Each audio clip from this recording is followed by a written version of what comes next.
ఇప్పుడు అది కర్మయోగం 3వ అధ్యాయం భగవద్గీత 21వ శ్లోకం.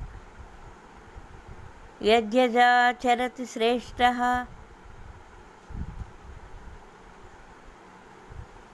తతదేవేతరో జనః సయత్ ప్రమాణం కురుతే లోకస్తదనువర్తతే. దీనికి అర్థము, శ్రేష్ఠుడైన పురుషుని ఆచరణనే ప్రవర్తననే ఇతరులకు అనుసరిస్తాయి. అతడు నిలిపిన ప్రతిష్టే ప్రమాణములని లోకులందరూ పాటించెదరు. శ్రేష్ఠుడైన పురుషుడు మంచివాళ్ళు ఏది ప్రవర్తన చేస్తే దాన్నే అనుసరిస్తారు, దాన్ని ప్రతిష్ఠ కూడా నిలుపుతారు. ఏది మంచి పని చేస్తే లోకంలో లేదంటే పాటించరు. అది దానికి అర్థం. మంచి పనులు చేస్తే మంచి పురుషుడు, ఇతనికి మంచి పేరు గీరు తేవాలని చెప్పి ఒక పేరుని ప్రతిష్టని నిలుపుతారు. మంచి అనేది నిలిచిపోతుంది అతని శరీరం వెళ్ళిపోయినా కూడా మంచి పని చేస్తే. అదే దుర్మార్గుడు ఏదన్నా పని చేస్తే వీడెప్పుడు ఇదిగా లేదా, అసలు భూమి మీదే కనిపించకూడదు, అసలు వాడిని కల్లో కూడా తలవకూడదు అని అంటారు.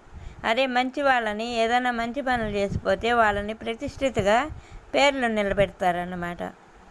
సపోజు ఎవరి పేర్లు? భగవంతుడి పేర్లే ఎత్తుకో. అన్నమయ్య భగవంతుడి విషయంలో నిలబడిపోయాడు కదా. అన్నమయ్య వెంకటేశ్వర స్వామి భక్తుడు, వెంగమాంబ తిరుపతి వెంకటేశ్వర స్వామి, తర్వాత వచ్చి తిరుపతమ్మ, ఇంకా ఎంతోమంది ఆదర్శంగా తీసుకోమన్నారు. వెంకయ్య స్వామి, వెంకయ్య ఇప్పుడు ఆయన చూడు మానవుడిగా ఉండి ఆయన ఏ విధంగా ఇప్పుడు దేవుడిగా ఆయన్ని గుడి గట్టి మరీ ఇది చేస్తున్నారు కదా. ఆ విధంగా ఎంతోమంది, షిరిడి సాయి, ఇట్లా పేర్లు ప్రతిష్టలు నిలబడిపోతాయి.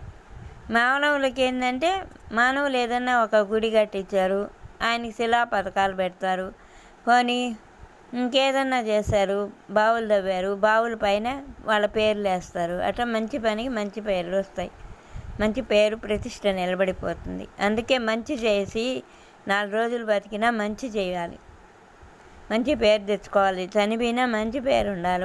వీళ్ళు పోయారు రా నాయనా అనుకోకూడదు. సరే, జై శ్రీకృష్ణ.